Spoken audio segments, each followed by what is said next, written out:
Bienvenidas y bienvenidos alumnos de tercero de secundaria a esta emisión de Aprende en Casa 2, donde trabajaremos la asignatura de lengua materna. Recuerden que su participación es muy importante, ya que de ella dependerán sus aprendizajes. Yo soy Leslie Mendívil y en esta ocasión tengo el gusto de presentarles al maestro Josian García, quien se encargará de dirigir esta sesión. Bienvenido, maestro. Muchas gracias. Es un placer estar con todos ustedes, acompañándolos y guiándolos para fortalecer sus conocimientos del lenguaje. En esta sesión proponemos identificar el lenguaje figurado que se usa en algunos poemas. Por eso lo hemos titulado Los poemas y el lenguaje figurado. El aprendizaje esperado de esta sesión es analizar el lenguaje figurado en algunos poemas. Durante las actividades aprenderemos que cada poeta utiliza el lenguaje y términos diferentes para referirse a un mismo objeto, puesto que cada autor representa el mundo de distinta manera y busca despertar diversos sentimientos mediante el lenguaje. Acompáñenme, vamos a conocer por qué la poesía requiere de un uso especial y particular del lenguaje donde se conjuga la sonoridad y el significado de las palabras. Es importante que tengan cuaderno y bolígrafo para tomar nota de aquello que consideren importante. No es necesario que escriban todo. Será suficiente con que anoten palabras clave que les ayuden a entender lo expuesto en la sesión. Su libro de texto también es una valiosa herramienta que apoyará todo su proceso de aprendizaje. Pero recuerden que lo primordial es prestar atención. Es importante que la familia o quien los acompañe, en la medida de lo posible, participe en su proceso, ya sea mediante algunos juegos o dialogando, para que pongan en práctica lo aprendido en la sesión. Realizaremos algunas actividades para fortalecer ese conocimiento. Para dar inicio a esta sesión, les compartiré la lectura de un poema del autor mexicano David Huerta, titulado Adivina los colores de estas cosas. Es importante que escuchen con atención y sigan la lectura desde su pantalla. Adivina los colores de estas cosas. Ramito de pino, fuente de esmeralda, agua de piscina, cielo en primavera, manzana madura, cachete apenado, sol de mediodía, canario en un árbol, bata de enfermera, nieve del invierno, carbón apagado, hoyo en el espacio. ¿Les gustó el poema? A mí me parece interesante cómo selecciona y usa las palabras. Si se fijan, son palabras que usamos todos los días, como carbón o manzana, pero al colocarlas en el poema les da un significado distinto y nos transmiten también un sentimiento distinto. Como pudieron darse cuenta, las palabras que utilizó David Huerta para definir los colores crean una imagen en nuestra mente para referirse a otra cosa parecida. Digamos que las palabras están en el poema para ayudarnos a construir otra idea. Por ejemplo, si se está hablando de colores y dice manzana madura, aunque no nos diga expresamente el color, sabemos a qué color se refiere, ¿o no? Es decir, las palabras en el poema no tienen un sentido literal. El significado de cada una de ellas cobra un significado distinto que cada lector le da de acuerdo a sus referentes y contexto personal. Si observaron detenidamente, también pudieron darse cuenta que en el texto se subrayaron algunas frases. ¿Recuerdan cuáles son? Veamos con atención. Fuente de esmeralda, cielo en primavera, cachete apenado, canario en un árbol, nieve del invierno, hoyo en el espacio. De las frases subrayadas, seleccionen solamente 2 y anótenlas en su cuaderno.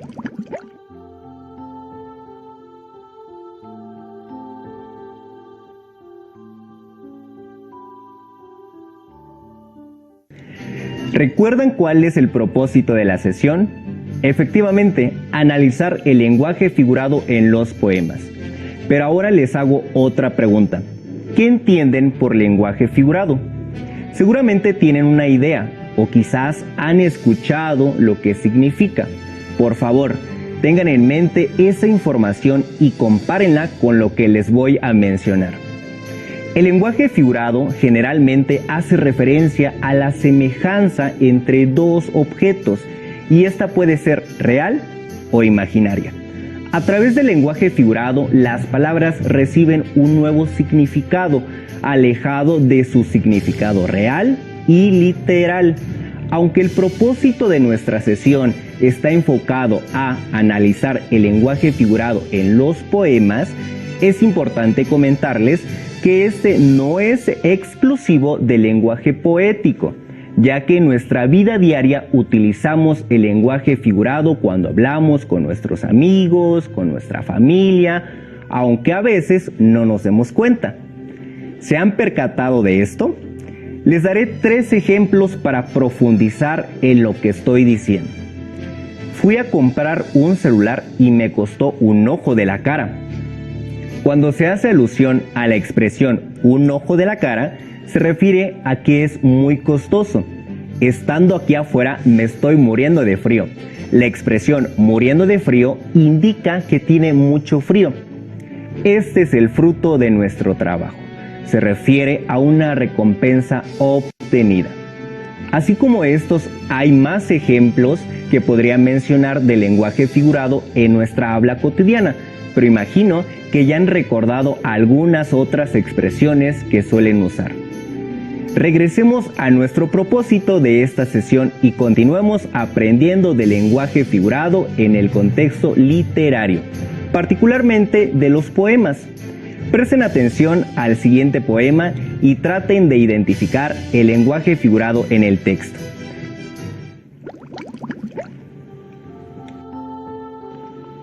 Identidad, Octavio Paz. En el patio un pájaro pía, como el centavo en su alcancía. Un poco de aire su plumaje, se desvanece en un viraje. Tal vez no hay pájaro, ni soy yo, ese del patio en donde estoy. El poema de Octavio Paz es muy corto, sin embargo, es un buen ejemplo para darnos cuenta del uso del lenguaje figurado por parte del autor. ¿Identificaron cuáles son las palabras que están usadas en sentido figurado en el poema? Si no fue así, no se preocupen. Vamos a analizarlo con calma. La primera estrofa dice: en el patio un pájaro pía, como el centavo en su alcancía. Esta utiliza el lenguaje figurado al referirse al sonido que emite una moneda cuando cae en una alcancía, o posiblemente a un sonido sutil. De esta manera nos permite recrear en nuestra imaginación cómo suena el piar del pájaro. En la última estrofa dice: tal vez no hay pájaro ni soy yo, ese del patio en donde estoy. Una posible interpretación sería la búsqueda de identidad, la duda sobre la propia existencia y la propia identidad. Está haciendo una insinuación a la búsqueda interior, es decir, a profundizar en quién se es. Como ya se dieron cuenta, el lenguaje figurado es un recurso estilístico muy utilizado en los poemas. El lenguaje figurado permite referirse a personas, objetos o situaciones de la vida diaria, pero de manera especial para transmitir al lector ideas, sentimientos y emociones. La poesía crea un lenguaje artístico en el que las palabras no tienen un significado literal y crea nuevos significados de acuerdo con el contexto histórico y social de la época que esté representada. De ahí la influencia que suelen manifestarse a través de diferentes movimientos literarios. A este uso del lenguaje figurado se le llama también metáfora, cuando se usa una frase o palabra para referirse a otra. Claro, maestro, como cuando usó los cachetes o la manzana para referirse al color rojo, ¿no? O la palabra carbón para que pensáramos en el color negro, ¿es así? Sí, es así. Y ahora que cuentan con más información para comprender cuál es la función de la metáfora, los invito a escribir el significado de las 2 oraciones que escogieron del poema de David Huerta que analizamos. No se preocupen por el tiempo, tienen el suficiente, ya que la revisaremos antes de finalizar esta sesión. Maestro, hemos escuchado hablar del lenguaje literal en oposición al lenguaje figurado. ¿Cuál es la diferencia entre estos dos? Son diferentes, como ya lo mencioné. El lenguaje figurado consiste en usar palabras o expresiones con un significado distinto al que comúnmente les damos. Las palabras o expresiones en sentido figurado cobran sentido de acuerdo con el contexto, la situación y el propósito con el que se usan. El lenguaje literal evita confusiones, ya que las palabras se usan exactamente con los significados que se establecen en el diccionario. Este tipo de lenguaje es el que encontramos en los textos científicos, artículos de opinión, ensayos, noticias o instructivos, ya que es muy importante que el significado del texto sea el mismo para todos y no tenga lugar a dudas. En cambio, el lenguaje figurado cambia el significado literal de las palabras y permite que el texto tenga múltiples interpretaciones, como veíamos en el poema de Octavio Paz. No sabemos exactamente qué quería decir Paz cuando escribió: tal vez no hay pájaro ni soy yo, pero podemos construir nuestra propia interpretación a través de las palabras que propone.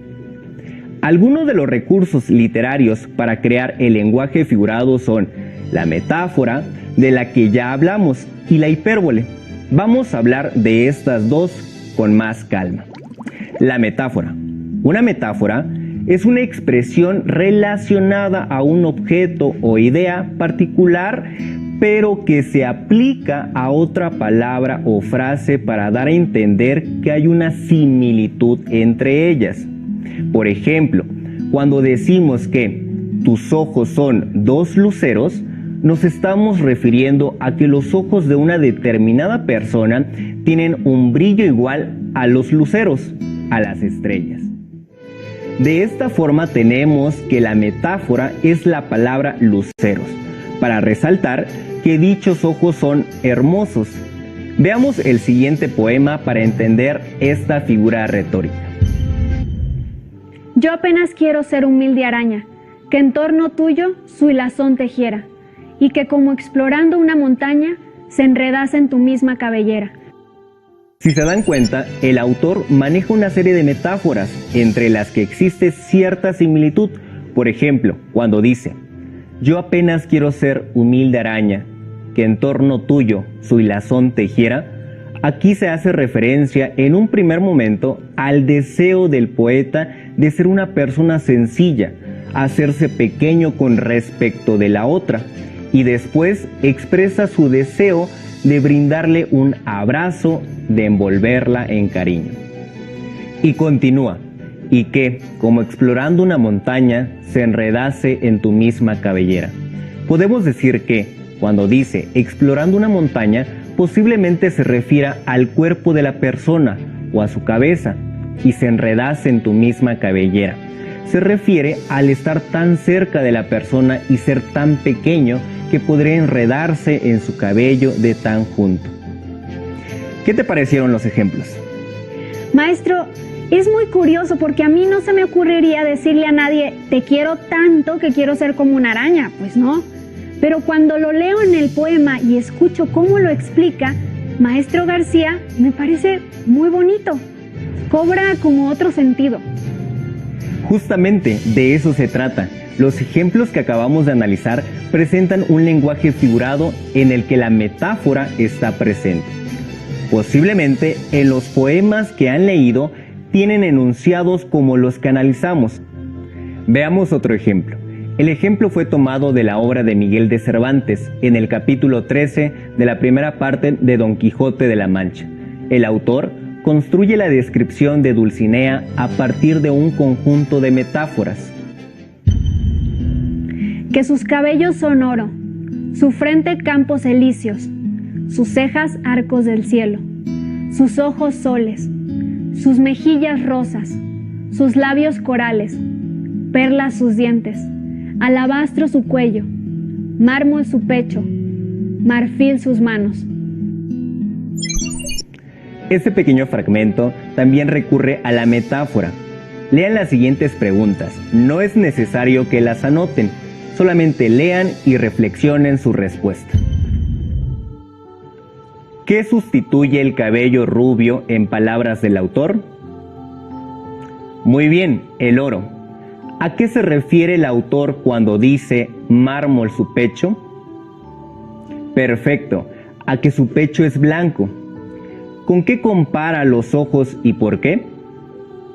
Muy bien, con el sol, porque son grandes y brillantes. ¿Qué metáfora fue desconocida?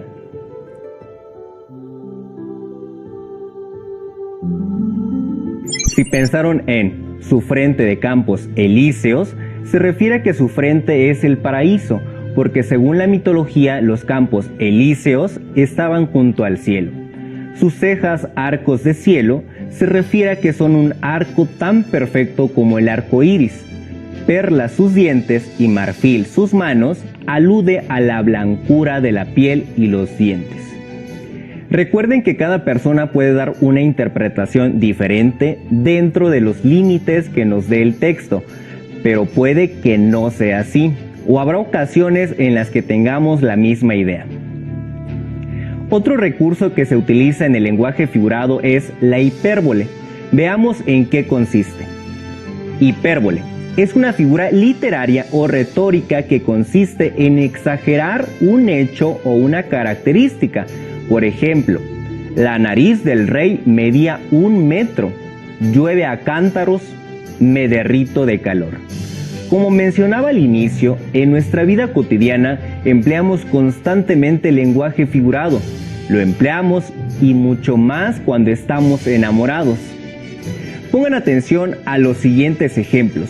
Identifiquen las palabras o expresiones que representan exageración y escríbanlas en su cuaderno.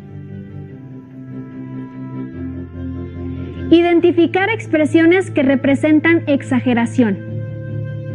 Te buscaré hasta debajo de las piedras. Bajaré las nubes como algodones de azúcar para demostrarte mi amor. Mi corazón explota cada vez que me miras. Eres la persona más hermosa de todo el mundo.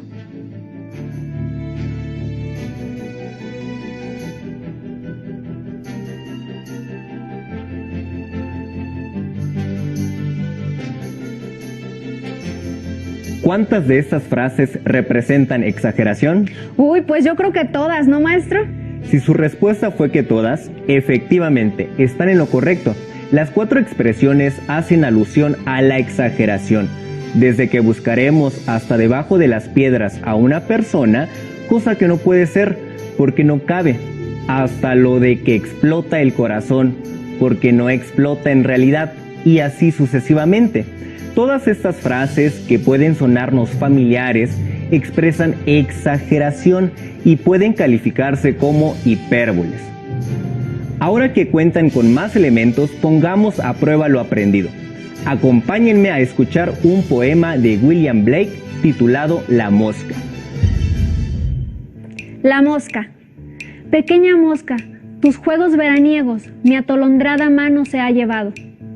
¿No soy yo una mosca como tú? ¿No eres tú un hombre como yo? Pues bailo y bebo y canto hasta que alguna mano ciega se lleve mi ala. Si el pensamiento es vida y fuerza y aliento y el carecer de pensamiento es muerte, soy una mosca feliz, así viva o muera. ¿Se percataron del lenguaje? Lo subrayado corresponde al lenguaje figurado. Por ejemplo, cuando dice, soy una mosca feliz, así viva o muera, ¿a qué creen que haga referencia? Las interpretaciones pueden variar, yo les daré la mía.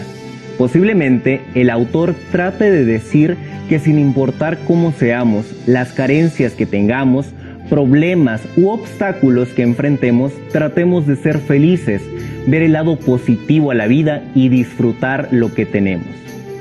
Cuando escribe, el pensamiento es vida, ¿qué creen que signifique? Se puede entender de la siguiente manera. Leer, informarse, estudiar y aprender equivale a vencer la ignorancia y nutrir nuestros conocimientos. El carecer de pensamiento es muerte, sería lo contrario. Se refiere a las personas que eligen la ignorancia, que prefieren no pensar, no reflexionar, no enterarse de las cosas.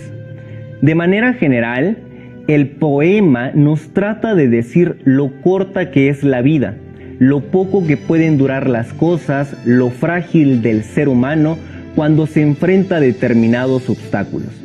También busca decirnos que seamos felices tal y como somos. Ahora veamos otro poema para analizar el lenguaje figurado. Sigue la lectura del poema que aparece en la pantalla e identifiquen el lenguaje que utiliza el autor. Otoño, de Gabriel Said. Las calles que necesitas para ver por dónde andes, y las peras tan blanditas y los limones tan grandes. El sol se deja caer de pura felicidad. Las hojas quieren saber que viven en la ciudad. Y viven las piedras vivas y los árboles de oro. Viven las tardes cautivas, pero por ellas no lloro. Lloro por el triste fin de los árboles del día. Lloro por este jardín que murió de geometría. Pero tú no llores más que el otoño en tu pelo, y sé que te olvidarás de la nostalgia del cielo, porque el amor da de sí, y los zapatos también, y te olvidarás de mí, y te olvidarás de quién. ¿Lograron identificar algunas oraciones en las que se usa el lenguaje figurado? Les presentaré ahora mi interpretación del poema Otoño. El sol se deja caer de felicidad. Hace referencia a los rayos del sol que iluminan todo a su alrededor. Las hojas quieren saber que viven en la ciudad. Aquí hace mención al movimiento de las hojas de los árboles de oro. Alude al color amarillento de las hojas de los árboles en otoño. Viven las tardes cautivas, tardes aprisionadas. Lloro por el triste fin de los árboles. Se refiere a que los árboles van quedando desnudos, sin hojas, anunciando el otoño. Lloro por este jardín que murió de geometría. La tristeza que invade a las personas al ver que su jardín va perdiendo ese brillo y caen las hojas dejando solo ramas. También podría referirse a las diferentes formas en las que se obliga a crecer a los árboles y arbustos. El otoño en tu pelo está. Compara el color rojizo o los tonos cálidos del otoño con el cabello de una persona. Sé que te olvidarás de la nostalgia del cielo. Olvidar esos momentos tristes o cuando el cielo se encuentra despejado, sin nubes, o las diferentes tonalidades de azul del cielo. Porque el amor da de sí y los zapatos también. La frase da de sí se utiliza coloquialmente para referirse a algo que se afloja, que pierde su firmeza, como los zapatos cuando se usan mucho. Quiere decir que el amor también pierde fuerza. Para analizar el lenguaje figurado solo necesitan un poema, concentrarse, leerlo varias veces, analizarlo y reflexionar sobre su significado. Muchas veces el significado está mucho más cerca de lo que creen, porque tienen que ver con la intuición, con las asociaciones más comunes. Antes de concluir esta sesión, ¿recuerdan que seleccionaron 2 oraciones del poema Adivina los colores de estas cosas de David Huerta? Sí, ese que escuchamos justamente al inicio. Veamos algunos de los posibles significados. Recuerden que no hay respuestas malas, tan solo se trata de distintas interpretaciones. Fuente de esmeralda, hace alusión al color verde. Cielo en primavera, al color azul. Cachete apenado, al color rojo. Canario en un árbol, al color amarillo. Nieve del invierno, color blanco. Hoyo en el espacio, color negro. Ahora les propongo un reto. Los invito a que escriban un poema utilizando el lenguaje figurado. Compártanlo con su familia o con quien los acompañe y dialoguen acerca de las palabras que usaron. Pidan sugerencias para cambiar las palabras y comenten cómo cambia el significado de sus poemas al usar otras palabras. Otra actividad para fortalecer lo aprendido es leer poemas, ya sea de su libro de texto o en cualquier otro libro que tengan en casa. Analicen el lenguaje figurado de los poemas elegidos y escriban en su cuaderno lo que significa para ustedes. También pueden preguntar a sus familiares o amigos si conocen algún poema que les quieran compartir. Una vez que lo transcriban en su cuaderno, analícenlo e identifiquen aquellas palabras propias del lenguaje figurado y escriban su posible interpretación. Si quieren leer otros ejemplos o fortalecer alguno de los contenidos que hemos explicado, los invito a que revisen su libro de texto. Sigan leyendo poemas e identifiquen más formas de expresarse a través del lenguaje figurado, como parte de los recursos estilísticos con los que suelen trabajar los poetas. Muchas gracias por su atención y recuerden que juntos seguimos aprendiendo.